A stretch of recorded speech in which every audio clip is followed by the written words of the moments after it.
Some people plant a hydrangea, baby it for 3 years, and never see a single bloom, just a green bush that sulks through every summer. Here is the good news. The problem is almost never you. It is the variety. Pick one of the 11 I am about to show you, and winter can do its very worst. The flowers still come back, year after year, with almost nothing asked of you. If you have ever stood in front of a bare, leafy hydrangea in July, wondering what you did wrong, you are far from alone. You watered it. You fed it. You gave it a good spot in the yard. And still nothing. No blooms, just green leaves mocking you all season long. That kind of disappointment makes people give up on hydrangeas entirely, convinced they simply do not have the touch for them. I am here to tell you, that is almost never true. Here is something a little controversial. I think garden centers deserve some of the blame here. They sell you a beautiful, blooming hydrangea in a pot, and nobody tells you the one thing that actually determines whether it blooms again next year. Most people fail with hydrangeas not because they lack a green thumb, but because they bought the wrong type for their climate without ever knowing there even was a difference to look for. Here is the hidden reason so many hydrangeas disappoint. Some varieties set their flower buds in autumn on what is called old wood, the growth from the year before. If your winter dips hard enough, those buds freeze and die before spring ever arrives, and you are left with a healthy plant and 0 flowers. Other varieties set their buds fresh every spring on brand new growth, which means it does not matter how brutal the winter was. The buds were not even formed yet when the cold came through. That single difference, old wood versus new wood, is the whole secret. Choose the right kind, and you stop gambling on the weather every single year. Let's walk through the 11 one by one. Number 1. Limelight Prime. A panicle hydrangea, blooming on new growth every spring, so winter simply cannot touch it. Thick, sturdy stems hold those lime green cones upright even through heavy rain, fading to cream and warming into pink-red by fall. Grows 4 to 6 feet, thrives from zone 3 to 9. The one mistake to avoid, planting it in shade. Give at least 6 hours of sun, or the stems go weak and floppy. Number 2. Incredible. A smooth hydrangea bred to fix the classic snowball's biggest flaw, stems too soft to hold up its own giant blooms. This one carries foot-wide white globes on truly woody stems that stay upright through a storm. Cut it to the ground in March, and it returns the same summer. 4 to 5 feet, zone 3 to 8. It wants steady moisture, since its roots sit shallow and dry out fast in a hot July. Number 3. Pinky Winky Prime. A panicle with elongated cones that open white and blush to deep pink from the base up, so a single flower wears 2 colors at once. Reinforced wine red stems keep those long heads from nodding. Big and bold at 6 to 9 feet, zone 3 to 9. Get real room. Crowd it into a tight spot, and you will spend every August fighting it back. Number 4. Invincible Spirit 2.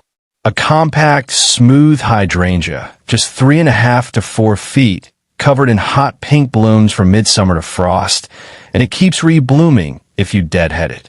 Hardy zone 3 to 8. The one thing it will not forgive is thirst. Keep the soil evenly moist and mulched, where it drops leaves to protect itself. Number 5. Let's Dance Skyview.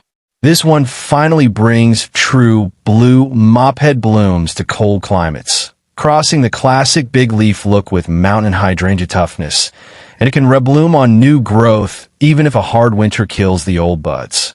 Compact at 2 to 3 feet, hardy to zone 4. The mistake that trips people up pruning it in spring. Do that, and you cut away the very buds that give you your first flush of flowers. Number 6. Little Lime Punch. A compact panicle, 3 to 5 feet, that shows off lime green, white pink, and deep red blooms all in the same bush at once. Hardy zone 3 to 9. Full sun is non-negotiable here. Skimp on light, and that vivid color never fully arrives. Number 7. Tough Stuff Aha. A dainty mountain hydrangea with delicate lace-cap blooms instead of a dense dome, shifting blue to pink, depending on your soil. Red blooms on old and new wood, so it holds up from zone 4 to 9, even after a hard freeze. Just 2 to 3 feet, perfect for a shady spot.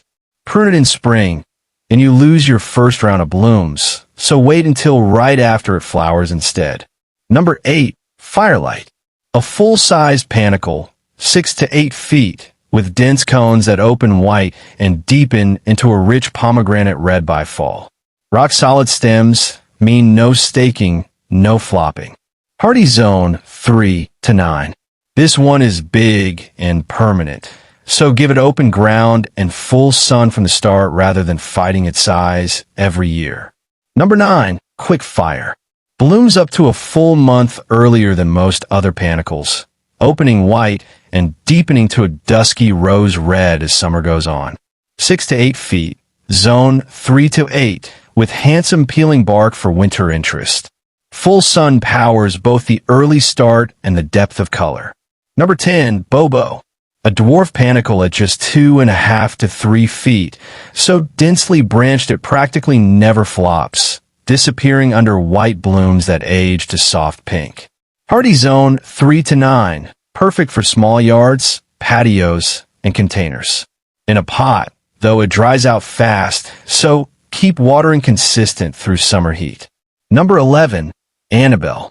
The classic white snowball hydrangea, the one your grandmother likely grew, and the one every plant on this list traces back to in some way. 3 to 5 feet, blooms on new wood, so it is completely dependable from zone 3 to 8. Its only real flaw: those huge heads can flop after a hard rain, but a hard yearly cutback and a little patience keeps it billowing beautifully anyway. This is not just marketing talk. Invincibelle's spirit traces back to a wild pink smooth hydrangea discovered growing naturally in the Blue Ridge Mountains, brought into cultivation, and turned into the first pink smooth hydrangea ever sold, with more than $1 million from its sales going toward breast cancer research. That is decades of real plant breeding behind a shrub you can buy at your local garden center. Every variety on this list exists because breeders deliberately selected for stronger stems, hardier wood, and dependable red bloom, solving the exact problems that made older hydrangeas so frustrating to grow. Here is a mistake that quietly undoes people even after they have picked the right plant: pruning at the wrong time of year. If your hydrangea blooms on old wood or red blooms on both old and new wood, cutting it back in early spring slices off the very buds that were about to give you your first flush of flowers. The fix is simple. If you're not sure which type you have, wait and prune lightly right after it finishes flowering instead of before the season starts. Get that one habit right, and you protect every bloom you work to choose. Look back across all 11, and the thread tying them together is not really beauty. Every hydrangea is beautiful in the catalog. It is forgiveness. These are the varieties that either build their blooms fresh every spring or carry a backup plan when the cold comes, instead of holding your flowers hostage on last year's wood. Plant one of these in good, well-draining soil, keep the roots cool and watered, and the blooms stop being something you hope for and start being something you can count on. That is it for today's fix, friends. If this made your next choice a little easier, hit that subscribe button and join the Home Garden Fix family, because there is always another simple fix waiting for you right here. Happy gardening, and I will see you in the next video.